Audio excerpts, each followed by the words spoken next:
ꯑꯩꯈꯣꯏꯅ ꯍꯧꯖꯤꯛ ꯂꯥꯛꯆꯔꯤꯕꯁꯤ diamond TV ꯑꯃꯗꯤ ꯋꯥꯍꯣꯡ ꯔꯦꯗꯤꯑꯣꯒꯤ ꯃꯥꯏꯀꯩꯗꯒꯤ ꯂꯥꯛꯆꯔꯤꯕꯅꯤ ꯑꯩꯈꯣꯏꯅ ꯍꯧꯖꯤꯛ ꯂꯩꯖꯔꯤꯕ ꯃꯐꯝ ꯋꯥꯡꯖꯤꯡ ꯅꯤꯡꯊꯧ ꯁꯪꯂꯦꯟ ꯍꯥꯏꯔꯤꯕ ꯃꯐꯝꯁꯤꯗ ꯑꯔꯥꯝꯕꯥꯏ ꯇꯦꯡꯒꯣꯜ ꯍꯥꯏꯕ ꯇꯥꯔꯦ ꯃꯅꯤꯄꯨꯔꯒꯤ ꯃꯐꯝ ꯀꯌꯥꯗ ꯉꯁꯤꯁꯤ ꯅꯤꯡꯉꯣꯜ ꯆꯥꯛꯀꯧꯔꯤ ꯔꯤꯂꯤꯐ ꯀꯦꯝꯞꯗ ꯂꯩꯔꯤꯕ ꯏꯆꯦ ꯏꯆꯜꯁꯤꯡ ꯏꯃꯥ ꯏꯕꯦꯜꯁꯤꯡ ꯃꯌꯥꯝ ꯑꯃ ꯍꯥꯏꯔꯤꯕ ꯋꯥꯡꯖꯤꯡ ꯅꯤꯡꯊꯧ ꯁꯪꯂꯦꯟ ꯍꯥꯏꯔꯤꯕ ꯂꯥꯏꯕꯨꯡ ꯂꯥꯏꯀꯣꯜ ꯑꯁꯤꯗꯁꯨ ꯑꯔꯥꯝꯕꯥꯏ ꯇꯦꯡꯒꯣꯜꯁꯤꯡ ꯍꯥꯏꯕ ꯇꯥꯔꯦ unit 1 unit 3 unit 4 unit 5 unit 53 ꯑꯃꯗꯤ ꯌꯨꯅꯤट 56ꯅ ꯄꯨꯜꯂꯒ ꯊꯧꯕꯥꯜ ꯗꯤꯁꯇ꯭ꯔꯤꯛꯇ ꯂꯩꯔꯤꯕ ꯔꯤꯂꯤꯐ ꯀꯦꯝꯞꯗ ꯂꯩꯔꯤꯕ ꯏꯃꯥ ꯏꯕꯦꯜꯁꯤꯡ ꯏꯆꯦ ꯏꯆꯜꯁꯤꯡ ꯃꯐꯝ ꯑꯁꯤꯗ ꯆꯥꯛꯀꯧꯔꯤ ꯃꯌꯥꯝ ꯄꯨꯟꯅ ꯌꯦꯡꯃꯤꯟꯅꯁꯤ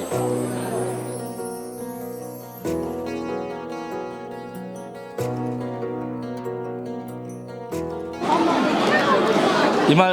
रिलीफ कैंप लेबीब्रो खांगपोक्ता खांगपोक्ता इमागी असेंग लमदम कई लमदे सेरौदगीनेबको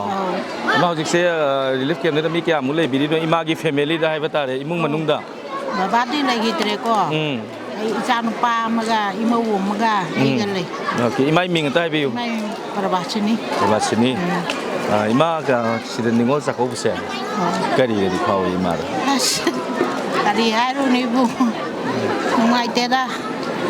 चानिंग न कौबजे थमोइसे कायरल जानी कोई लोइना चेलमनी नको अस नम नुंगाइते खालुबदा ngasi ngahong nong nungai raktare kapkumse ma ko akoigi leiba iramdam masida leiba nahasing youth sing ai batare arambai tengol akoigi de makdam mayam leibiri mayam ama ko noi dang lak sembi bagi nungai rim ni ma hoi na ko noi khwai lei na harau rim ni nungai rim ko aduwa pian da badi jam lei pian da badi lei ni ma do Magado kapkum si kwa nungai sing asi ningol sing khwai dagi nungai ba numin ni mafam asi da su arambai unit sing hai batare bunsen jaraga siliba ningol sakauba sida ima bathil gaji kam do bi bage sida thongi ba akhoi gi jam hawi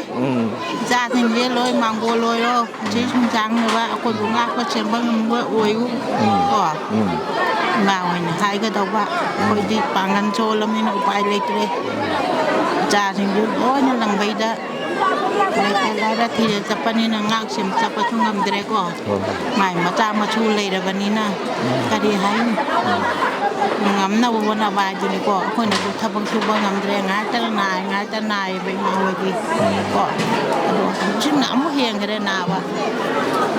Siapa? Iman asu sudah macam macam ningol sakau biba, saya lagi mati iman asu hai ni alai tanah thagap kire, thagap cari mau wakal handa kumsi, wakal nungai nalai sikap kumsi koi ma, nasi di nungai benar mini ningol singkapan bayar de, nuk si nuk agalai si koi ma ko, ima mang dah uji lari macam sini, saya macam lari sudah yang sudah ke dobrik kena kiru doi nona terah. Kan yang lari campur ni.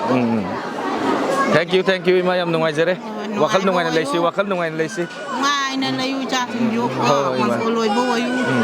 ngai paku u, ko. Ayam dagi mikok thong baju u. Gigi hang tang de noi nang hi ima se ro bedasun no le ngasi di ningol sing kapan baya de ningol sing gi khwai digi nungai ba numin ni maram maduna khoi gi nungai ta wari mu sa baya de nungai ba ima isai ga di hei bro hai te da isai matem sak tok sira isai di ngamaro hai ai mo da hai da no okay yang ngasi di ima sing se ngasi di kai gumba mata hai tare awabam tele heloi nungai ba isai ga sum sa la ke maram rak tagi lak piri ba ningol sakau ba lak piri ba mayam sida hai patare makal gi lak piri ba singse hangjerake mayam nungai jere ko ka kumsi nungai na dum le ko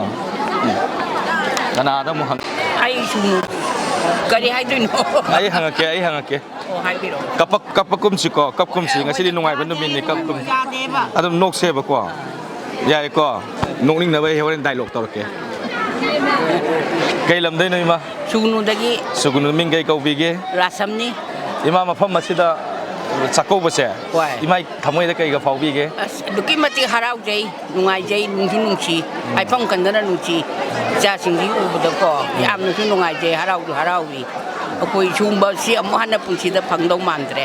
Ahan ga oirok pa ka. Ado, lalo rin sunod dito ngamboy ko. Ado man magtakawbiro ba? Ay, ado. Nako kau si kanu, natuna mabau si kanu. Ilay bakit mo ko?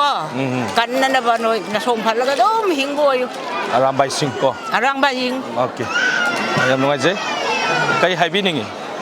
นิงอลสักก็สิกมารีเลยนะมาฟังมาสิดา จ้าจ้าน้าวน่าเต่าบ่ใช่ยามเปลี่ยนเลยบัดห้องกูดิ้งมักแต่ไม่ปากโอย กับกุมสิก็กับกุมสิ กับนี่ไงเนี่ย กับกุมสินกสิมาใครให้พี่นิ่ง น้อยมวย ให้พี่กันมาให้พี่ไล่พัมไปพี่ Mure dai wan ban wan den nai. เอาจริงเลยรีลิฟกันก็ได้ไว้เดี๋ยวเลยพี่ดิโน่ Something has ลำดึงไฮสคูลด่าโอเคมาดูสิดามาฟังมาสิดาอารามใบน่ะนิงอลสักก็บีเบสใครก็เผาพี่ yam nungai yam parau. แต่ใครให้พี่นิ่งโอเคมาดี มาสมอเรเดนี่วันนั้นมาสับยันดกี นิ่งไงพี่อยู่ งานบีลำดึงฮัสกุนเดเลยเจย์อะดูจ้าจริงๆนะตัวเจย์คุยยามพาราวีกับสุกับนิ่งเงี้ยพาปัตตะกุยฉันวิจ้าจริงๆนะไม่ปากปัตตะกุยรวยนะใครนิ่งเงี้ยมานะ โอเคไม่ปากประช่วยจะเกมาดูก็งั้นสิดิกับกุมสิมาฟังมาสิดาก่อนนกสิก่อน อะดูเนี่ยเดี๋ยวว่าคุยงานกันแล้วนุ๊ก โอ้ย นี่มันทุ่ง ใครให้พี่นิ่ง ไอ้สื่อสารผู้ใดเนี่ยมีงานนันตินิกาวิ เอาจริงๆรีลิฟกันก็ได้ไว้เดี๋ยวเลยพี่ดิโน่ ลำดิ้งแฮร์ชิกันนี่เด้อ ลำดึงไฮสเคนดรีเด็กก่อนมาฟังมาสิดาอารามใบเต็งกอลนะสักก็ไม่ใช่ใครเผาพี่เก คุณนี่นุ่งชีนวยอะดูบุอิจฉาชิงที่นั่นเมื่อกี้มันโปรแกรมคลิกไอ้เดินไปร้านเทียนนะว่าเสียไม่ปะโปอยู่ให้นะกดพิจารณา กับกุมสิก็กับกุมสิงั้นสิดิกับกุมกับไปอะดิอันเด้อใครให้พี่นิ่งมาฟังมาสิดาอารามใบเต็งกอลกี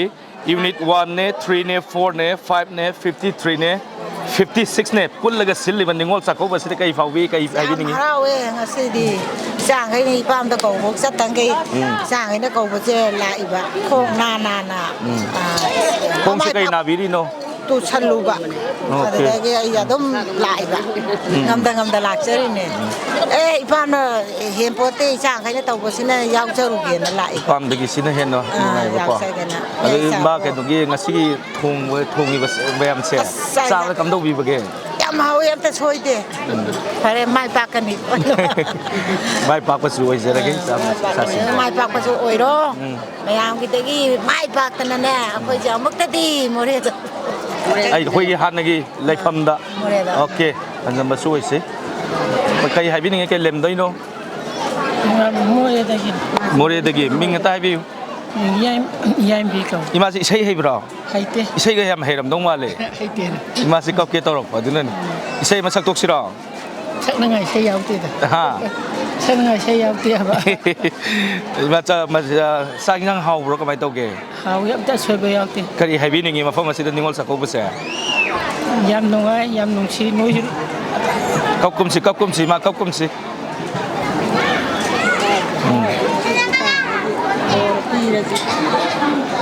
ว่าแต่นุ่งไอ้เพราะว่าหาในนี้ไม่ได้มึงบ่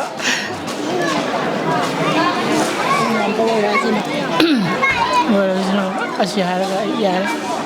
มาเจ้ฟังมาสิเดคุณเอาดินิงอลสักก็ไม่เสียกะดีกับพาววีก็ดูก็กะดีกระมังลิฟต์เกมได้เลยมันว่าอิสากิยุมนักไอ้ลำเดียวไปด้วยเนาะเซ็งไป ชากิยมดีหวังจึงภาษาได้เนี่ยมอเรียดคุยตุกามพัมมากเลยจะบันเนี่ยอะโดอีบุงอีปาสิงน่ะคุยกิดมักตายามน่าให้ดีก็ปุ่นชีดาอามุกตะทุกตริบะเท่าดอกอามาก็ลอยนั่นน่ะงั้นสิอีบุงอีปาสิน่ะนิงวันจึงบูจากเขาบิบะสักจารามพิจาบิบะเจยามน่ะมาสันจึงกีทำไว้เดียามน่ะเปลี่ยนใจยามน่ะนุ่งไอใจอีบุงจึงจูเด็กอีบุงอีปาจึงจูมวยน่ะโตรูปคุยดีมักตาไม่ปากป่วยจะนูปุ่นชีปุ่นช่างป่วยจะนูนุ่งไอพนับปานป่วยจะนูมาสิหายแล้วก็ลอยเส้นจะเลย มิงโนตายบิว มิงน่ะเจนิตาก็เว้ย เขาจะเสียรีลิฟต์เกมได้เลยยุ่มได้เลยบิว ยุ่มปันจะเลย ไอ้น่ะเขาจะเสียวังจิงได้ป้ามวยแบบนี้นะวังจิงได้ชุ่มเลยบิวนั่นแต่รีลิฟต์เกม เล่ ได้ น เล เก ย มได้เลย ก็ได้ไว้ได้เลยบิวเนาะ เซโปโลกิตา โอเคอันนั้นมันจะเลยมิงดูก็รีลิฟต์เกมก็ได้ไว้เลยบิวเนาะ หาย ดงหายก็สุดท้าย เล่นเกมเลยบุ้มได้โปโล พอเราได้เลยปะก่อนงั้นสิ่งที่สุดท้ายว่ามาเทลเซกฮาวรู้ก็ไม่ตัวบิเก หาย อีบุ้งอีพาสิงได้ใครกี่บอลกันที่ปีบินนี่ อะดุมหาย ขโมยได้เลยบุได้แต่เรสิดีอีบุ้งอีพาสิมาสิเดสิลลิลังอีบอารามไปเต็งกอลกีอิงลิสซิงให้มาแต่ไอ้หนุ่มมามังนับปันสักกี่ใบอิงลิสซิงอยู่ด้วยกันที่บอลกับปีบินนี่ จ้าจริงๆนุ่งไงเพราะว่าไม่ปากปาก ꯇꯧꯔꯨ ꯈꯨꯗꯤꯡꯃꯛꯇ ꯃꯥꯏ ꯄꯥꯛꯄ ꯑꯣꯏꯖꯅꯨ ꯃꯥꯒꯤ ꯃꯃꯥꯏ ꯄꯥꯛꯄ ꯑꯣꯏꯖꯅꯨ ꯄꯨꯟꯁꯤ ꯅꯨꯡꯁꯥꯡꯅ ꯂꯩꯕ ꯑꯣꯏꯖꯅꯨ ꯏꯆꯥꯉꯩꯅ ꯉꯁꯤ ꯑꯩꯈꯣꯏꯕꯨ ꯄꯨꯛꯅꯤꯡ ꯊꯧꯒꯠꯄꯤꯗꯨꯅ ꯑꯩꯈꯣꯏꯅ ꯑꯩꯈꯣꯏ ꯌꯨꯝ ꯊꯥꯗꯣꯛꯑꯒ ꯀꯨꯏꯅ ꯂꯥꯛꯑꯕꯅꯤ ꯑꯗꯣ ꯉꯁꯤꯗꯤ ꯏꯆꯥꯁꯤꯡꯅ ꯄꯨꯟꯁꯤꯅ ꯀꯩꯅꯣ ꯇꯧꯕꯤꯔꯦ ꯑꯩꯈꯣꯏꯗꯤ ꯁꯤꯗꯩꯗ ꯑꯩꯈꯣꯏꯕꯨ ꯄꯨꯛꯅꯤꯡ ꯊꯧꯒꯠꯄꯤꯔꯦ ꯏꯆꯥꯈꯩꯁꯤꯁꯨ ꯑꯩꯈꯣꯏꯅ ꯄꯨꯛꯅꯤꯡ ꯊꯧꯒꯠꯆꯔꯤ ꯑꯩꯈꯣꯏꯒꯤ ꯌꯨꯝꯗ ꯆꯪꯕꯗꯣ ꯑꯃꯨꯛꯇꯗꯤ ꯐꯪꯍꯟꯕꯤꯌꯣꯅ ꯕꯣꯔ ꯅꯤꯖꯔꯤ ꯑꯩꯈꯣꯏꯒꯤ ꯏꯁꯥꯒꯤ ꯄꯣꯛꯅꯐꯝ ꯂꯝꯗꯝꯗ ꯑꯃꯨꯛꯇꯪ ꯆꯪꯕ ꯐꯪꯍꯟꯕꯤꯌꯨ ꯍꯥꯏꯗꯅ ꯍꯥꯏꯕꯤꯕꯅꯤ ꯐꯪꯕꯁꯨ ꯑꯣꯏꯁꯦ ꯑꯗꯨꯒ ꯊꯥꯒꯠꯆꯔꯤ ꯃꯊꯪ ꯑꯇꯩ ꯍꯪꯒꯦꯀꯣ ꯃꯣꯏ ꯗꯈꯤꯅꯥ ꯀꯩꯅꯣ ꯇꯧꯒꯦ ꯏꯆꯥꯁꯤꯡꯒꯤ ꯃꯐꯝ ꯑꯁꯤꯗ ꯑꯔꯥꯝꯕꯥꯏ ꯇꯦꯡꯒꯣꯜꯅ ꯅꯤꯡꯉꯣꯜ ꯆꯥꯛꯀꯧꯕꯁꯦ ꯀꯩꯒ ꯐꯥꯎꯕꯤ ꯏꯃꯥ ꯌꯥꯝ ꯅꯨꯡꯉꯥꯏꯖꯔꯦ ꯏꯆꯥꯁꯤꯡ ꯃꯪꯒꯣꯜ ꯑꯣꯏꯕꯤꯔꯣ ꯆꯔꯨꯗ ꯑꯐꯕꯇ ꯑꯣꯏꯔꯛꯇꯅ ꯏꯆꯥ ꯃꯌꯥꯝꯁꯦ ꯑꯐꯕꯇ ꯑꯣꯏꯔꯛꯇꯅ ꯏꯃꯥꯅ ꯕꯣꯔ ꯄꯤꯔꯤ ꯌꯥꯝ ꯅꯨꯡꯉꯥꯏꯖꯔꯦ ꯃꯐꯝ ꯑꯔꯥꯝꯕꯥꯏ ꯌꯨꯅꯤꯠꯀꯤ ꯑꯔꯥꯝꯕꯥꯏ ꯌꯨꯅꯤꯠ ꯍꯥꯏꯕ ꯇꯥꯔꯦ ꯉꯁꯥꯏ ꯄꯟꯖꯈ꯭ꯔꯦ ꯃꯃꯥꯡꯗꯁꯨ ꯀꯣ ꯃꯐꯝ ꯑꯁꯤꯗ ꯅꯤꯡꯉꯣꯜ ꯆꯥꯛꯀꯧꯕ ꯔꯤꯂꯤꯐ ꯀꯦꯝꯗ ꯂꯩꯔꯤꯕꯁꯤꯡ ꯑꯩꯈꯣꯏꯒꯤ ꯏꯆꯤꯜ ꯏꯅꯥꯎ ꯏꯆꯦ ꯏꯆꯜ ꯏꯃꯥꯁꯤꯡ ꯍꯥꯏꯕ ꯇꯥꯔꯦ ꯑꯍꯜ ꯂꯃꯟꯁꯤꯡꯁꯦ ꯃꯌꯥꯝ ꯃꯐꯝꯁꯤꯗ ꯆꯥꯛꯀꯧꯕꯁꯦ ꯀꯔꯤꯒꯗꯤ ꯍꯥꯏꯕꯤꯅꯤꯡꯉꯤ ꯃꯌꯥꯝꯗ ꯀꯔꯤ ꯃꯦꯁꯦꯖ ꯄꯤꯕꯤꯅꯤꯡꯉꯤ ꯑꯗꯨꯒ ꯁꯤꯜꯂꯤꯕ ꯑꯔꯥꯝꯕꯥꯏ ꯇꯦꯡꯒꯣꯜ ꯀꯥꯡꯕꯨꯁꯤꯗ ꯀꯔꯤ ꯕꯣꯔꯒꯗꯤ ꯕꯣꯔꯁꯨ ꯄꯤꯅꯤꯡꯉꯦ ꯌꯥꯝꯅ ꯑꯗꯨꯒꯤ ꯑꯩ ꯏꯁꯥꯃꯛꯇꯤꯀꯣ ꯔꯤꯂꯤꯐ ꯀꯦꯝꯒꯤ ꯃꯤ ꯅꯠꯇꯦ ꯑꯗꯨꯕꯨ ꯏꯃꯥ ꯃꯌꯥꯝꯁꯤꯅ ꯍꯥꯏꯖꯅꯤꯡꯉꯦꯕꯀꯣ ꯑꯗꯨꯕꯨ 56 ꯌꯨꯅꯤꯠ 56ꯀꯤ ꯋꯥꯏꯊꯧꯗꯒꯤ ꯃꯩꯔꯥ ꯄꯥꯏꯕꯤꯒꯤ ꯃꯦꯝꯕꯔ ꯑꯃ ꯑꯣꯏꯅ ꯂꯥꯛꯄꯅꯦ ꯏꯅꯝꯃꯍꯣꯏꯅ ꯁꯪꯗꯗꯅ ꯑꯗꯣ ꯑꯩꯒꯤ ꯃꯤꯡ ꯊꯣꯏꯕꯤ ꯀꯧꯋꯦ ꯑꯗꯣ ꯏꯃꯥꯅ ꯍꯥꯏꯅꯤꯡꯕ ꯈꯔ ꯂꯩ ꯍꯥꯏꯌꯦ ꯃꯥꯅ ꯋꯥꯗꯤ ꯊꯣꯛꯇ꯭ꯔꯦ ꯍꯥꯏꯌꯦꯕꯀோ ꯑꯗꯨ ꯌꯥꯝ ꯍꯔꯥꯎꯋꯦ ꯃꯣꯏꯅ ꯉꯁꯤ ꯇꯧꯕꯤꯕꯁꯦ ꯑꯗꯨꯒ ꯃꯊꯪ ꯆꯍꯤ ꯑꯣꯜꯂꯛꯄꯗꯗꯤ ꯁꯤꯒꯤ ꯑꯔꯥꯝꯕꯥꯏꯅ ꯅꯠꯇ꯭ꯔꯒ ꯏꯕꯨꯡ ꯏꯄꯥꯁꯤꯡꯅ ꯀꯧꯔꯤꯁꯦ ꯃꯥꯡꯒꯣꯜꯁꯨ ꯑꯣꯏꯌꯣ ꯑꯗꯨꯒ ꯑꯩꯈꯣꯏꯕꯨꯁꯨ ꯌꯨꯝ ꯃꯐꯝꯗꯨꯗ ꯆꯠꯂꯒ ꯃꯣꯏꯁꯦ ꯑꯃꯨꯛ ꯃꯊꯪ ꯆꯍꯤꯗꯗꯤ ꯑꯩꯈꯣꯏꯅ ꯀꯧꯕ ꯉꯝꯖꯕ ꯑꯣꯏꯖꯒꯦꯅ ꯍꯥꯏꯌꯦ ꯏꯃꯥꯅ ꯍꯣꯏꯅ ꯃꯣꯏꯅ ꯄꯥꯝꯖꯕꯗ ꯃꯐꯝꯗꯨ ꯑꯩꯒꯤ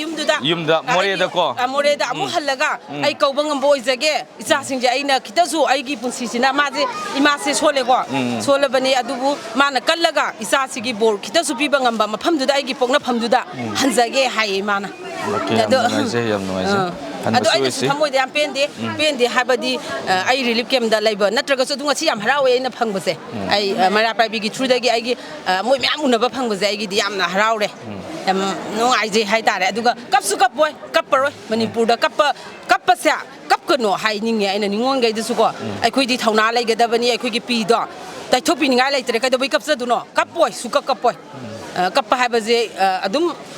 ꯃꯤꯑꯣꯏꯕꯒꯤ ꯄꯨꯟꯁꯤꯗ ꯀꯞꯄ ꯅꯣꯛꯄꯁꯦ ꯃꯆꯤꯟ ꯃꯅꯥꯎꯅꯤ ꯍꯥꯏ ꯑꯗꯨꯕꯨ ꯀꯞꯄꯁꯦ ꯏꯇꯣꯝꯇ ꯇꯨꯃꯤꯟꯅꯅꯦ ꯀꯞꯆꯒꯦ ꯀꯞꯄꯔꯣꯏ ꯊꯧꯅꯥ ꯂꯩꯅ ꯍꯤꯡꯈꯤꯒꯦ ꯑꯗꯒꯤ ꯏꯕꯨꯡ ꯏꯄꯥꯁꯤꯡꯁꯨ ꯊꯧꯅꯥ ꯂꯩꯅ ꯑꯅꯥ ꯑꯌꯦꯛ ꯌꯥꯎꯗꯅ ꯉꯁꯤ ꯍꯥꯏꯕ ꯅꯨꯃꯤꯠꯁꯤꯗꯒꯤ ꯃꯊꯪ ꯆꯍꯤ ꯑꯣꯜꯂꯛꯄꯗꯗꯤ ꯏꯃꯥꯅ ꯈꯟꯖꯔꯤꯁꯨ ꯅꯤꯡꯕ ꯊꯨꯡꯖꯖꯅꯤ ꯍꯥꯏꯅ ꯏꯁꯣꯔ ꯉꯁꯤ ꯂꯥꯏꯀꯣꯜꯁꯤꯗ ꯂꯥꯏꯀꯣꯜ ꯍꯥꯏꯕꯅꯤꯀꯣ ꯁꯤꯁꯦ ꯑꯗꯨ ꯁꯨꯃꯥꯏꯅ ꯇꯧꯕꯁꯦ ꯑꯗꯨꯝ ꯉꯝꯕꯁꯨ ꯑꯣꯏꯕꯤꯌꯣ ꯑꯗꯨꯒ ꯃꯊꯪꯗꯗꯤ ꯑꯩꯒꯤ ꯌꯨꯝꯗ ꯑꯩꯒꯤ ꯂꯩꯐꯝꯗꯨꯗ ꯍꯟꯕ ꯉꯝꯕ ꯑꯣꯏꯖꯒꯦ ꯑꯗ ꯃꯣꯏꯅꯁꯨ ꯕꯣꯔ ꯄꯤꯕꯤꯌꯨ ꯑꯗꯩ ꯑꯩꯈꯣꯏꯅꯁꯨ ꯕꯣꯔ ꯄꯤꯔꯤ ꯏꯆꯥꯈꯩꯗ ꯏꯅꯥꯎꯈꯩꯗ ꯏꯕꯨꯡ ꯏꯄꯥꯈꯩꯗ ꯁꯤ ꯍꯥꯏꯅꯤꯡꯉꯦ ꯌꯥꯝ ꯅꯨꯡꯉꯥꯏꯖꯔꯦ ꯑꯩ ꯈꯪꯕ꯭ꯔꯥ ꯌꯥꯔꯕ ꯍꯧꯖꯤꯛꯁꯦ ꯔꯤꯂꯤꯐ ꯀꯦꯝ ꯀꯗꯥꯏꯋꯥꯏꯗ ꯂꯩꯕꯤꯔꯤꯅꯣ ꯑꯩ ꯈꯥꯡꯉꯕꯣꯛ ꯔꯤꯂꯤꯐ ꯀꯦꯝꯗ ꯂꯩ ꯈꯥꯡꯉꯕꯣꯛ ꯔꯤꯂꯤꯐ ꯀꯦꯝꯗ ꯂꯩꯐꯝꯗꯤ ꯑꯁꯦꯡꯕ ꯌꯨꯝꯁꯦ ꯀꯔꯤ ꯂꯝꯗꯩꯅꯣ ꯑꯩ ꯁꯨꯒꯨꯅꯨ ꯅꯥꯄꯠꯇꯒꯤ ꯉꯁꯤ ꯃꯐꯝ ꯑꯁꯤꯗ ꯑꯔꯥꯝꯕꯥꯏ ꯇꯦꯡꯒꯣꯜꯅ ꯋꯥꯡꯖꯤꯡ ꯂꯥꯏ ꯍꯔꯥꯎꯐꯝꯁꯤꯗ ꯅꯤꯡꯉꯣꯜ ꯆꯥꯛꯀꯧꯕꯁꯦ ꯀꯔꯤꯒ ꯐꯥꯎꯕꯤ ꯑꯩꯒꯤꯗꯤ ꯍꯥꯏꯗꯤ ꯏꯕꯨꯡꯁꯨ ꯏꯄꯥꯁꯨ ꯂꯩꯖꯗꯕꯅꯤꯅ ꯏꯕꯨꯡ ꯏꯄꯥ ꯃꯌꯥꯝ ꯂꯥꯛꯄꯁꯦ ꯌꯥꯝ ꯍꯔꯥꯎꯖꯩ ꯑꯩꯒꯤꯗꯤ ꯃꯈꯣꯏꯕꯨꯗꯤ ꯌꯥꯝꯅ ꯅꯨꯡꯁꯤ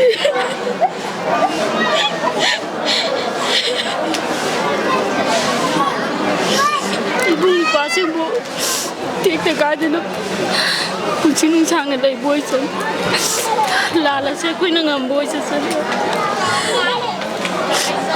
ꯀꯞꯀꯨꯝꯁꯤ ꯅꯨꯡꯉꯥꯏꯁꯤ ꯏꯁꯥꯎꯟ ꯉꯁꯥꯏꯗꯒꯤ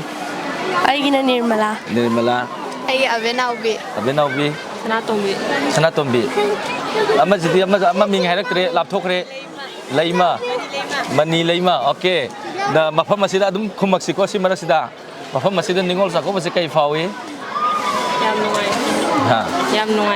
ꯅꯨꯡꯉꯥꯏꯌꯦ ꯃꯊꯦꯜꯒ ꯍꯥꯎꯕ꯭ꯔꯣ ꯃꯊꯦꯜ ꯍꯥꯎꯕ꯭ꯔꯣ ꯀꯩꯅꯣ ꯍꯥꯎꯋꯦ ꯏꯆꯜꯗꯤ ꯍꯥꯎꯋꯦ ꯅꯣꯛꯐꯦꯠ ꯇꯧꯔ ꯂꯩꯀꯣ ꯃꯊꯦꯜ ꯌꯥꯝ ꯍꯥꯎꯔꯝꯗꯧ ꯃꯥꯜꯂꯦ ꯉꯁꯤꯗꯤꯀꯣ ꯌꯥꯝ ꯅꯨꯡꯉꯥꯏꯔꯦ ꯋꯥꯔꯤ ꯁꯥꯟꯅꯁꯤꯔꯣ ꯑꯩꯈꯣꯏꯅꯦ ꯋꯥꯔꯤ ꯁꯥꯟꯅꯁꯤ ꯂꯥꯛꯑꯣ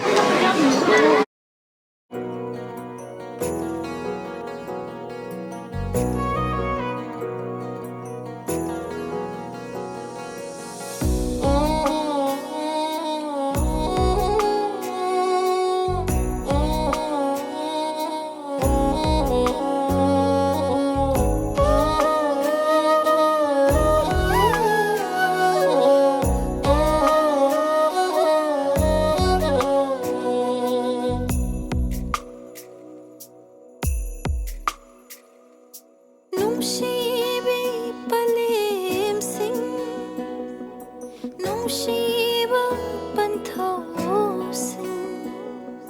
nungsiba ibungsin nungsiba ipwasin nungsibi ningosin nakoi mayam loina thoklakliba nungsibi rai pakan nabani nakoi dai hena imabu nungsiba malem dani suna leiram loi athoba imagi parisin athobi imagi mamom sin chau thok chei nakoi gi thona lamdam sigi ningoloi nai shu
yam nuai ngasigi akhoi rambai sinau singna ngasi mai ben relief camp da lai basing sumaina chakaudana ngasi sumaina chakau yamna adoki matik thamoi je pele penmandana hoye haidok puje ngamdre ta sengna saje yam puning nusiba habadu oi yam nuai je ngasi je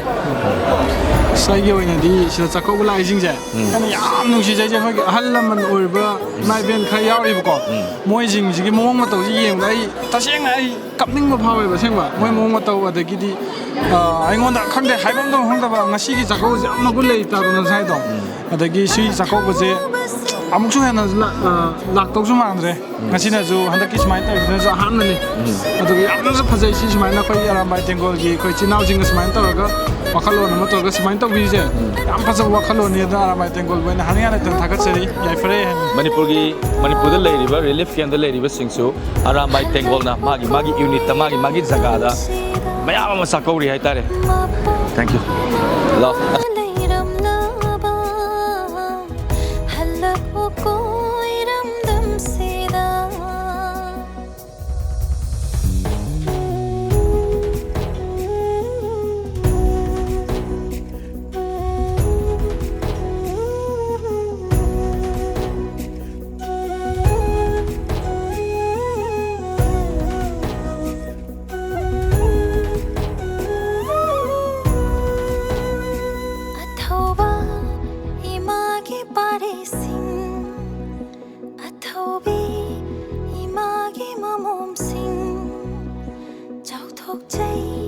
ꯅꯈꯣꯏꯒꯤ ꯊꯧꯅꯥꯗ ꯂꯝꯗꯝꯁꯤꯒꯤ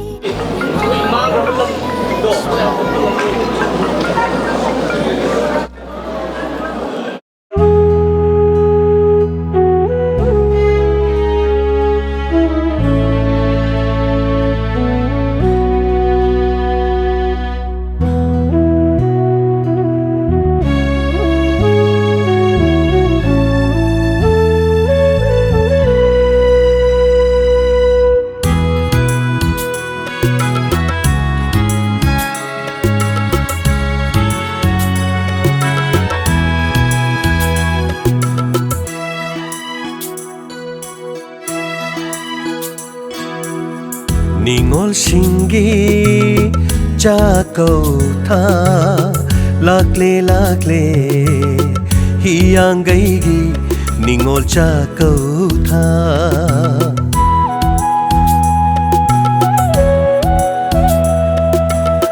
Ningolsingi Jakauta Lakle Hiyangaigi Ningol Jakauta Harawngino Noktuna Mapamay kay pangnatha Ningol Singi Jakauta Ningol Singi Jakauta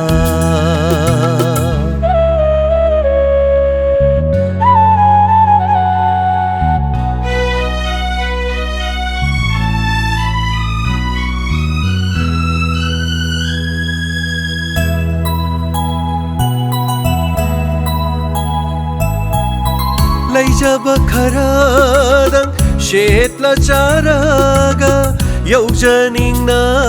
mapam lamdam ningol singna Laijaba kharadang shetla charaga yaujaningna mapam lamdam ningol singna Thengnarani mabung mopa masung mamanabising Thengnarani mabung mopa masung mamanabising Pugmen paumen naraga hauki bawari kaya ningsing duna Tengtharani chatkrabat hawaigi mitlu pirana Ningolsingi Jakauta Lakle Hiyangaigi Ningol Jakauta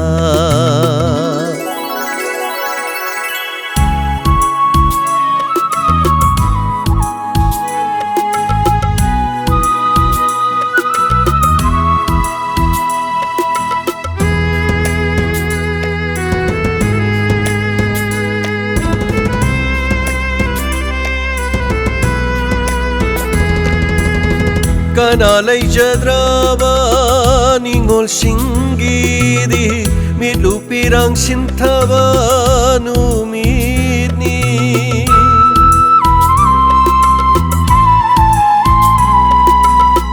Kanalay jadraba Ningolsingi di midlupirang sintaba numitni Cheptha Yengjari mapamay kay yengduna lakhidara hayduna yengjari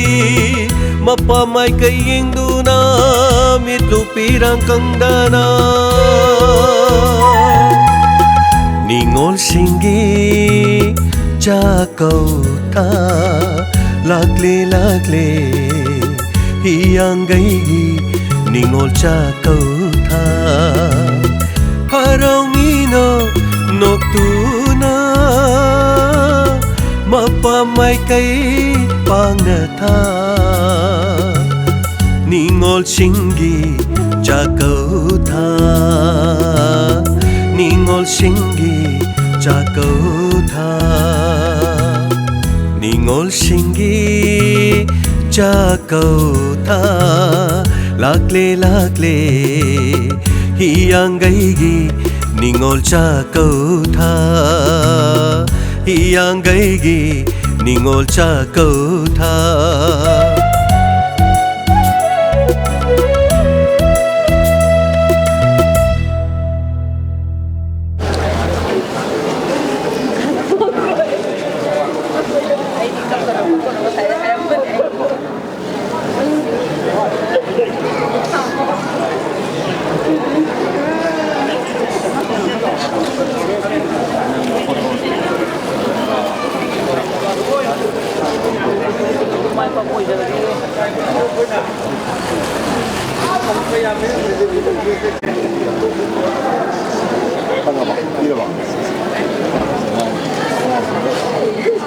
Hôm nay chuẩn bị thì thấy một cái tông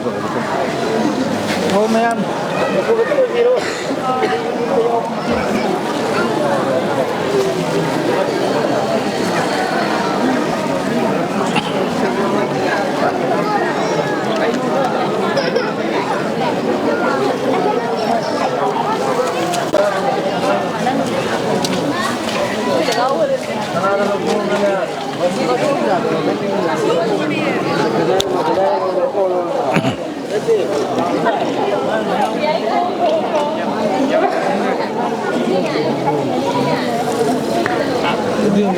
mấy tấm hình ra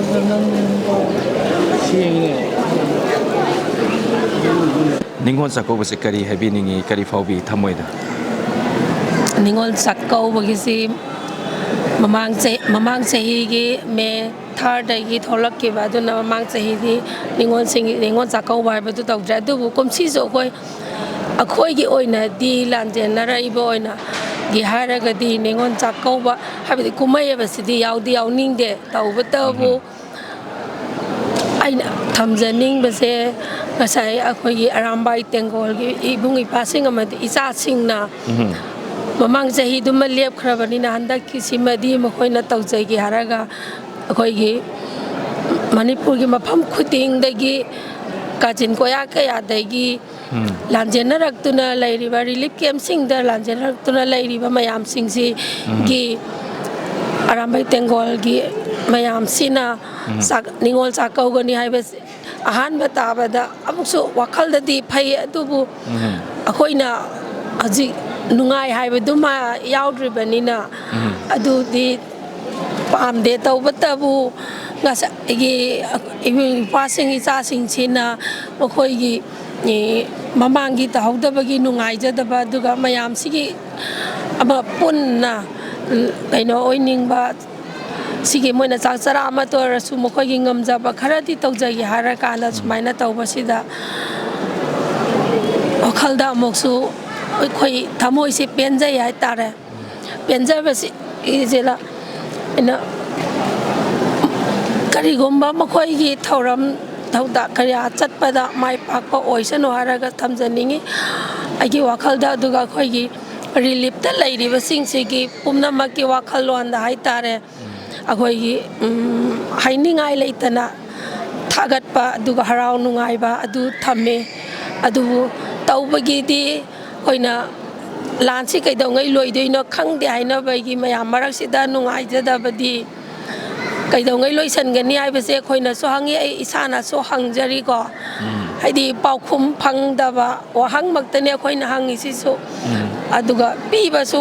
ngamdaba ngamgadaba da haidi luhan ba hai tare adubu akhoi gi center government amadi state government sab chaba state government gi akhoi gi leizarwa political leiriba party mayam sing sina akhoi gi angamba gi thakda aduga akhoi gi kai hai tare maitai macha gi chap chaba maril du puthok piraga kanna wana biraga olak pachahi dadi ngasai gi lanjen narai ba mayam sing sigi yum da hanjilaga adugumba masa gi yum da leijara kanda ningol sing sina harauna magi mapam da chakau ba chat pa haibedo adudo ohani haibasi matam jaige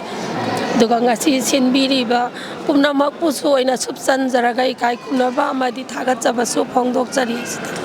Thank you. ꯑꯩꯈꯣꯏꯅ ꯍꯧꯖꯤꯛ ꯂꯩꯖꯔꯤꯕꯁꯤ ꯋꯥꯡꯖꯤꯡ ꯅꯤꯡꯊꯧ ꯁꯪꯂꯦꯟꯗꯅꯤ ꯂꯣꯏꯅꯅ ꯃꯐꯝ ꯑꯁꯤꯗ ꯑꯔꯥꯝꯕꯥꯏ ꯌꯨꯅꯤꯠꯁꯤꯡ ꯊꯧꯕꯥꯜ ꯗꯤꯁꯇ꯭ꯔꯤꯛꯀꯤ ꯌꯨꯅꯤꯠꯁꯤꯡ ꯑꯩ ꯑꯗꯨꯒ ꯑꯔꯥꯝꯕꯥꯏꯒꯤ ꯂꯩꯕꯤꯔꯤꯕ ꯀꯃꯥꯟꯗꯔꯁꯤꯡꯗꯁꯨ ꯑꯩ ꯍꯪꯖꯔꯛꯀꯦ ꯑꯗꯨꯒ ꯂꯥꯛꯆꯔꯤꯕꯁꯤ ꯗꯥꯏꯃꯟ ꯇꯤꯚꯤ ꯑꯃꯗꯤ ꯋꯥꯍꯣꯡ ꯔꯦꯗꯤꯑꯣꯒꯤ ꯃꯥꯏꯀꯩꯗꯒꯤꯅꯤ ꯀꯔꯤꯒꯤꯗꯃꯛꯇ ꯅꯤꯉꯣꯜ ꯆꯥꯛꯀꯧꯔꯤꯕꯅꯣ ꯍꯥꯏꯕꯗꯨ ꯍꯪꯖꯔꯛꯀꯦ ꯑꯗꯨꯒ ꯄꯥꯎꯈꯨꯝ ꯉꯥꯏꯃꯤꯟꯅꯁꯤ ꯁꯨꯃꯥꯏ ꯁꯨꯝ ꯇꯧꯔꯁꯤ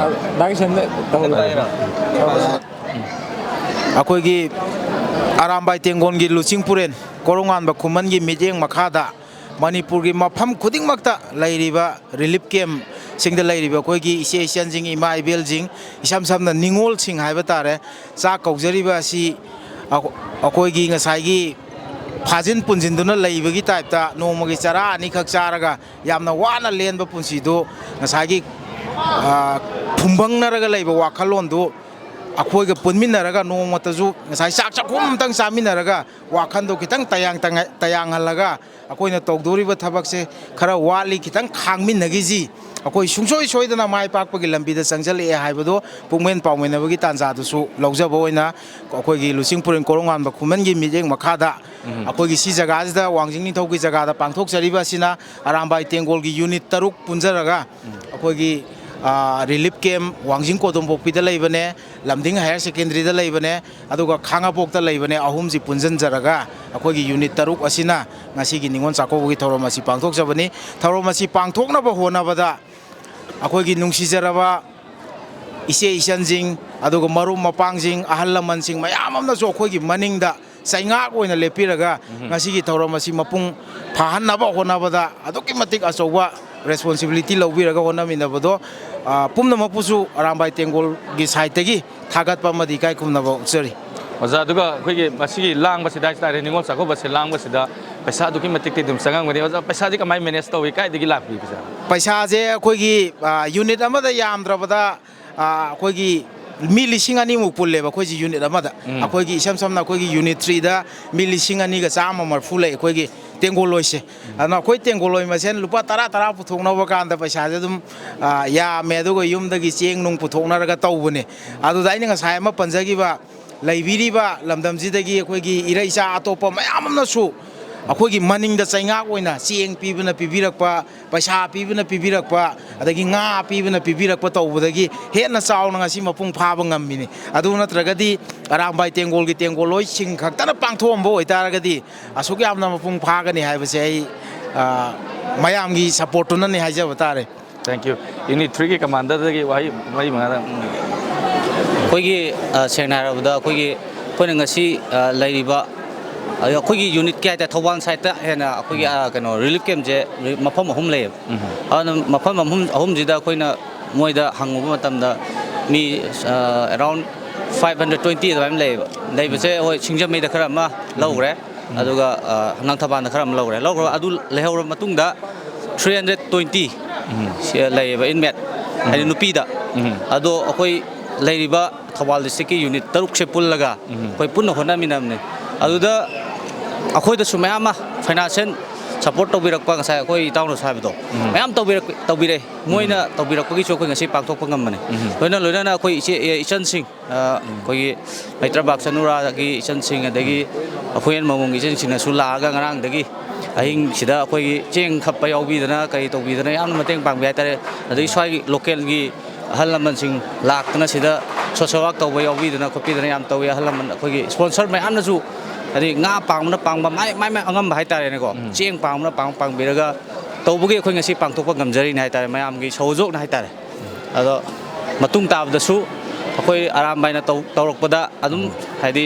ꯁꯨꯃꯥꯏꯅ ꯉꯁꯤ ꯑꯩꯈꯣꯏꯗ ꯇꯧꯕꯤꯔꯤ ꯁꯨꯃꯥꯏꯅ ꯃꯇꯨꯡ ꯇꯥꯔꯛꯄꯁꯨ ꯇꯧꯕꯤꯔꯛꯀꯅꯤ ꯍꯥꯏꯕꯒꯤ ꯑꯩꯈꯣꯏꯗ ꯑꯁꯥ ꯆꯥꯎꯅ ꯂꯩꯖꯩ ꯇꯧꯕꯇꯕꯨ ꯃꯌꯥꯝꯒꯤ ꯁꯄꯣꯔꯠ ꯌꯥꯎꯗꯅ ꯑꯔꯥꯝꯕꯥꯏ ꯈꯛꯇꯅ ꯍꯣꯠꯅꯔꯒꯁꯨ ꯌꯥꯔꯣꯏ ꯑꯩꯈꯣꯏ ꯑꯔꯥꯝꯕꯥꯏꯅ ꯑꯦꯅꯤ ꯇꯧꯔꯛꯄ ꯊꯕꯛ ꯊꯧꯔꯝ ꯈꯨꯗꯤꯡꯃꯛꯇ ꯑꯔꯥꯝꯕꯥꯏ ꯍꯥꯏꯕꯁꯦ ꯑꯩꯈꯣꯏ ꯃꯩꯇꯩꯒꯤꯅꯦ ꯃꯩꯇꯩꯒꯤ ꯑꯄꯨꯟꯕ ꯁꯥꯒꯠꯄꯅꯦꯕ ꯑꯗꯨꯅ ꯃꯌꯥꯝꯒꯤ ꯁꯄꯣꯔꯠꯇꯨꯅꯤ ꯈ꯭ꯋꯥꯏ ꯃꯊꯧ ꯇꯥꯔꯦꯗꯤ ꯂꯣꯏꯔꯛꯄꯗ ꯑꯩ ꯁꯣꯂꯥ ꯍꯟ ꯂꯥꯎꯔꯁꯦ ꯏꯃꯥ ꯂꯩꯕꯥꯛꯅ ꯌꯥꯏꯐꯔꯦ ꯑꯔꯥꯝꯕꯥꯏ ꯇꯦꯡꯒꯣꯟꯅ ꯌꯥꯏꯐꯔꯦ ꯑꯔꯥꯝꯕꯥꯏ ꯇꯦꯡꯒꯣꯟꯅ ꯌꯥꯏꯐꯔꯦ ꯊꯦꯡꯛ ꯌꯨ ꯌꯥꯝ ꯅꯨꯡꯉꯥꯏ ꯉꯁꯤ ꯅꯤꯉꯣꯜ ꯆꯥꯛꯀꯧꯕꯁꯦ ꯑꯩꯅ ꯌꯥꯝ ꯅꯨꯡꯉꯥꯏꯖꯕ ꯍꯥꯏꯇꯥꯔꯦꯀꯣ ꯑꯩꯅ ꯊꯦꯡꯅꯖꯕꯗ ꯑꯩꯈꯣꯏ ꯈꯥꯡꯉꯕꯣꯛꯇ ꯂꯩꯕ ꯔꯤꯂꯤꯞ ꯀꯦꯝꯞꯀꯤ ꯀꯥꯡꯕꯨꯁꯦ ꯏꯃꯥ ꯏꯕꯦꯟꯈꯩꯁꯦ ꯑꯩꯅ ꯕꯁ ꯑꯃ ꯋꯥꯏꯔꯒ ꯃꯣꯏꯁꯦ ꯂꯧꯕ ꯊꯥꯏꯌꯦꯕꯀꯣ ꯑꯩ ꯏꯁꯥ ꯌꯥꯎꯔꯒ ꯒꯥꯔꯤ ꯂꯥꯛꯄꯁꯦ ꯃꯣꯏ ꯍꯥꯟꯅ ꯉꯥꯏ ꯂꯩꯔꯝꯃꯦ ꯑꯗꯨ ꯒꯥꯔꯤ ꯂꯥꯛꯀꯥꯟꯗ ꯔꯤꯂꯤꯐ ꯀꯦꯝꯗ ꯂꯩꯔꯝꯕ ꯑꯉꯥꯡꯈꯩꯅ ꯒꯥꯔꯤ ꯆꯥꯛꯀꯧꯕ ꯆꯠꯇꯣꯔꯦꯅ ꯍꯔꯥꯎꯔꯒ ꯒꯥꯔꯤ ꯃꯈꯣꯡ ꯆꯦꯟꯁꯤꯟꯖꯕ ꯑꯗꯒꯤ ꯂꯩꯕꯤꯕ ꯏꯃꯥ ꯏꯕꯦꯟꯁꯤꯡꯅꯒ ꯃꯣꯏ ꯋꯥꯈꯜꯗꯒ ꯆꯥꯛꯀꯧꯕ ꯆꯠꯄ ꯐꯪꯂꯤꯀꯣ ꯍꯥꯏꯕꯒꯤ ꯃꯉꯣꯟ ꯃꯤꯅꯣꯛ ꯇꯝꯕꯁꯦ ꯃꯣꯏꯒꯤ ꯃꯥꯏꯊꯣꯡꯗ ꯇꯥꯕ ꯃꯃꯤꯗ ꯑꯩꯉꯣꯟꯗ ꯌꯥꯝ ꯍꯔꯥꯎꯖꯕ ꯍꯥꯏꯇꯥꯔꯦ ꯑꯗꯣ ꯃꯌꯥꯝꯅꯁꯨ ꯌꯥꯝ ꯁꯞꯄꯣꯔꯠ ꯇꯧꯕꯤ ꯑꯩꯈꯣꯏꯗ ꯑꯗꯣ ꯑꯩꯈꯣꯏ ꯑꯔꯥꯝꯕꯥꯏ ꯇꯦꯡꯒꯣꯜꯅ ꯇꯧꯔꯛꯄ ꯊꯕꯛ ꯊꯧꯔꯝ ꯈꯨꯗꯤꯡꯃꯛꯇ ꯃꯈꯥ ꯇꯥꯅꯁꯨ ꯄ꯭ꯔꯖꯥ ꯃꯌꯥꯝꯅ ꯁꯞꯄꯣꯔꯠ ꯇꯧꯕꯤꯌꯨ ꯑꯩꯈꯣꯏꯁꯨ ꯃꯌꯥꯝꯒꯤꯗꯃꯛꯇꯤ ꯃꯌꯥꯝꯒꯤꯗꯃꯛ ꯀꯠꯊꯣꯛꯑꯒ ꯂꯩꯖꯔꯤꯕꯅꯤ ngasi ningol sakaubaga mari lenena ko ki pangthoiba koi wangjingi koi laikon je pangthoiba ningol sakauba si inmet myam khambok tagi wangjing kadom lapak tagi aduga lamjing higher secondary tagi akpiri inmet singje koi koi sakaubugi asengba saktam do ngasi koi mangdo uwa phangba sida koi aduki metik pungning du nungsi bai tare ne pungning nungsi bam phawi kaigino hai kanda sangaba chahi amarom henba matam sida sumaina harau kumai kaya pangthok ngam dana lerakpa amadi yung kai kya mai chak tuna lanjeng ra lerakpagi wakhan phungbang nari ngai da kana leje khaliba timing sida koi arambai tengol gi ichinau singna lusing puren korong on bagi mijeng makha da makhoi gi damak tu akoi meitai masa moina akoi arambai tengol si association singi matuna ma sop yaro moi gi kari gumam da walhan bayaroi haibagi wakhal londu dane koi ngasi chakau je sinjiri je si masi sinbada mamang do so koi itaw singna panbi gre yam chaw ba je ni changi je dubu lamdam jigi sini naw kaya mana arambai tengol na tawri bese moi khaktagi atatai nate akhoi khoi gi ju chawra ba thodang ama lei haibagi wakhal londa mateng panggir pa mayam bu arambai tengol gi maikai digi yam hainingai le dana thagat pa phongdok cheri kari noi gi team se maming hai tare maming ta haibiro ne ꯑꯩꯈꯣꯏ ꯇꯤꯝꯁꯦ ꯀꯪꯂꯩꯄꯥꯛ ꯃꯃꯣꯝ ꯂꯣꯏꯅ ꯍꯥꯏꯌꯦ ꯀꯪꯂꯩꯄꯥꯛ ꯃꯃꯣꯝ ꯂꯣꯏ ꯏꯁꯜꯁꯤꯡ ꯅꯤꯡꯉꯣꯜ ꯆꯥꯛꯀꯧꯕ ꯍꯥꯏꯕ ꯇꯥꯔꯦ ꯁꯤꯗ relief ꯀꯦꯝꯗ ꯂꯩꯔꯤꯕꯁꯤꯡ ꯑꯁꯤꯗ ꯉꯁꯤ ꯑꯔꯥꯝꯕꯥꯏ ꯇꯦꯡꯒꯣꯜꯅ ꯆꯥꯛꯀꯧꯕ ꯑꯁꯤꯗ ꯀꯩ ꯀꯩ ꯊꯧꯗꯥꯡ ꯂꯧꯕꯤꯔꯤꯅꯣ ꯏꯁꯜꯁꯤꯡꯅ ꯃꯐꯝ ꯑꯁꯤꯗ ꯑꯩꯈꯣꯏꯁꯦ ꯑꯗꯨꯝ ꯉꯔꯥꯡꯗꯒꯤ ꯍꯧꯔꯒ ꯍꯤꯟꯖꯥꯡ ꯅꯥꯄꯤ ꯁꯦꯝꯕ ꯀꯣꯜꯂꯤꯛ ꯀꯩꯀꯥ ꯑꯗꯨꯝ ꯑꯌꯥꯝꯕ ꯑꯩꯈꯣꯏꯅ ꯇꯧꯕ ꯌꯥꯕ ꯊꯕꯛꯁꯦ ꯁꯤꯗꯤ ꯑꯗꯨꯝ ꯇꯧꯔꯦ ꯑꯩꯈꯣꯏꯅ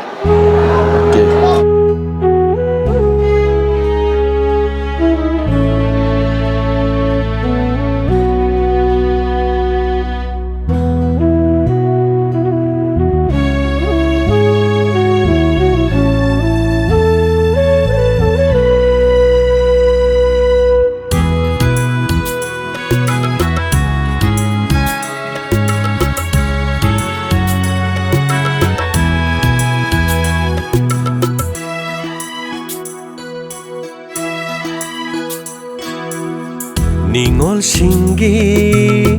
chakau tha lakle lakle hiyang gai gi ningol chakau tha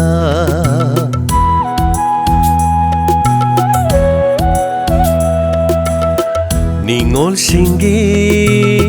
chakau tha lakle lakle hiyang gai gi ningol chakau tha harau mino noktuna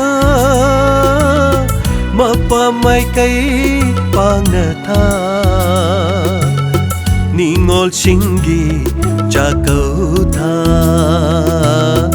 ningol singi chakau tha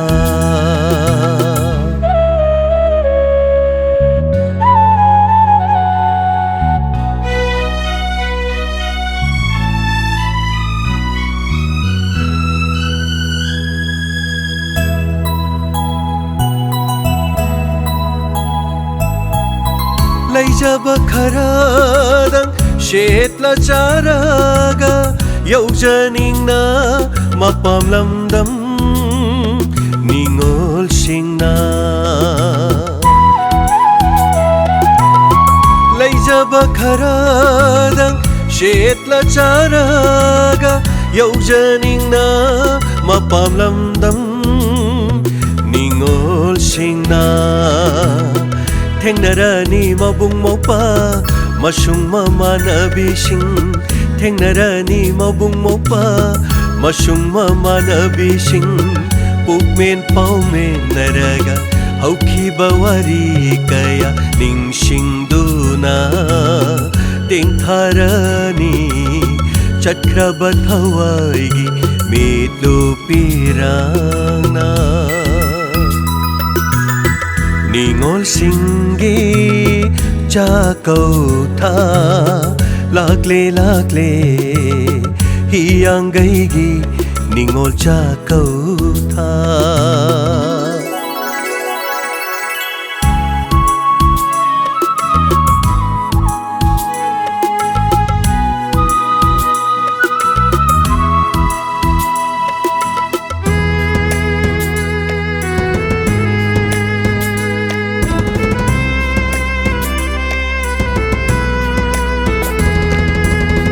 kanalay jadraba ningol singidi midlupirang sintaba numidni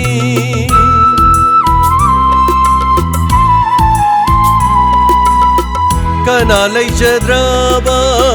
ningol singidi midlupirang sintaba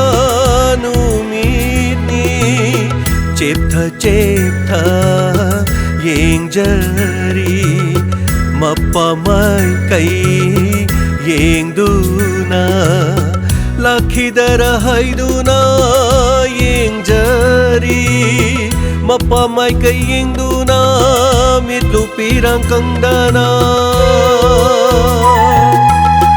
ningol singgi chakaw ta lakle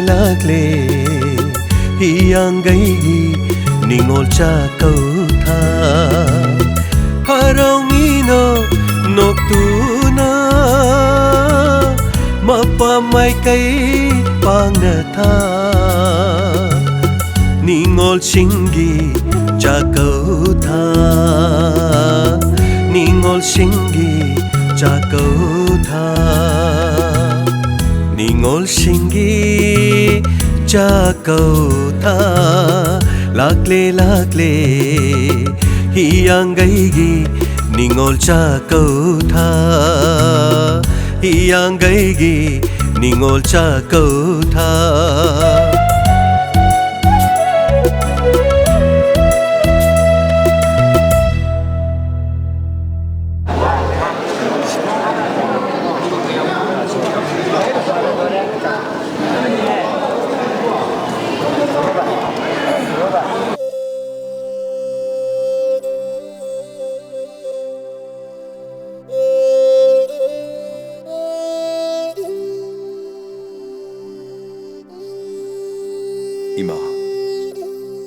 Ima nungsibi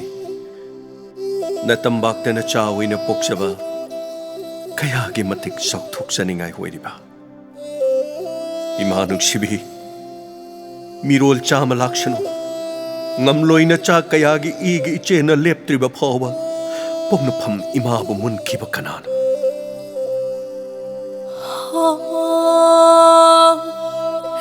pari nungsiba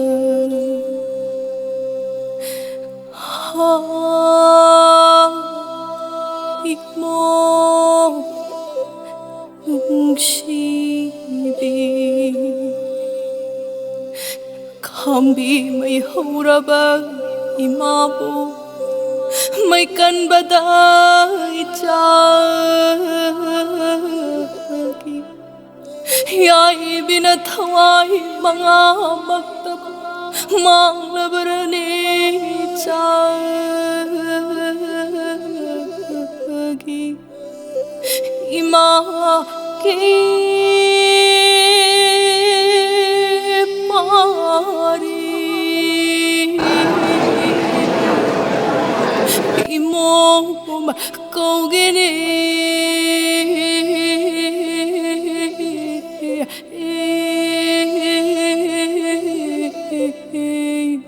imana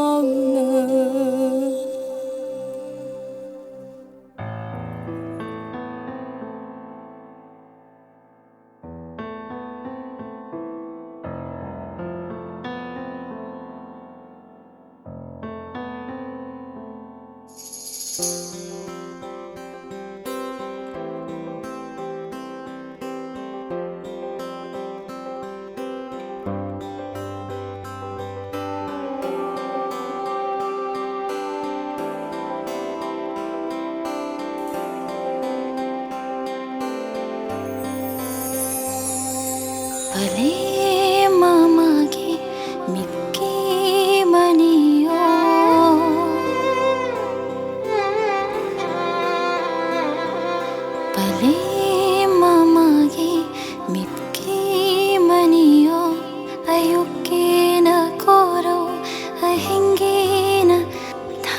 자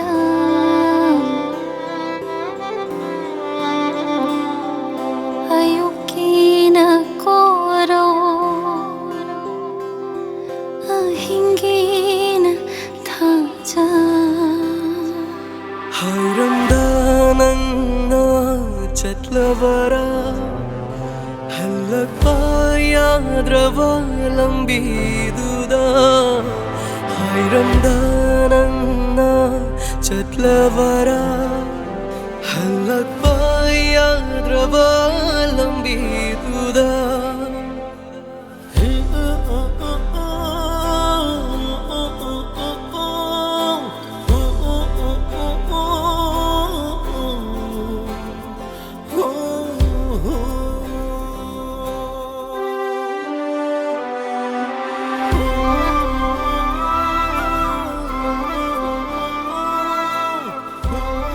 Ningol Sakoba Unit 1 ne 3 ne 4 ne 5 ne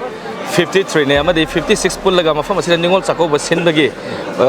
sardagi wafam khadang thambi sargi pungning dagi ngasi akoina manipur gi tangdu leta draba me gi tang ahum dagi ngasi bauda akoi mamang chei dagi yamna khorang na chahi ma gi amtang thoksaba che chan me am gi Ningol me am gi smaina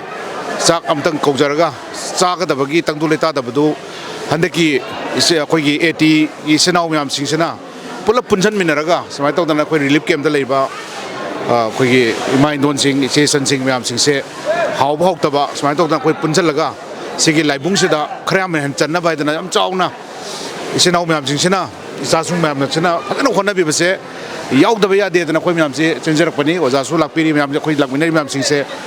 सेदा full support अब कोई मथक ताई कैनोदी वखलदि अम लेरिनी हिमाय knows लाकपिरी सिंसे अदुबु तंगाय Fadna Koyna चही मगी कुममगी इसे चनसिंग कोइना चाक कौजरगा मोइगी ओइबा ngakhtang hawra harau minok taminabagi mikup to koina tanja longzabani sigi namata yam thakap phondok chari aduga arambagi sinau yam pudam pusu tung koina sumaina koi punna thabak to minabagi chana be jodong mina se yak thamjake thagat chare nungai jayo za wafam khradang ozatagi khathabiu Ningol Sakoba mari leina na mafam asida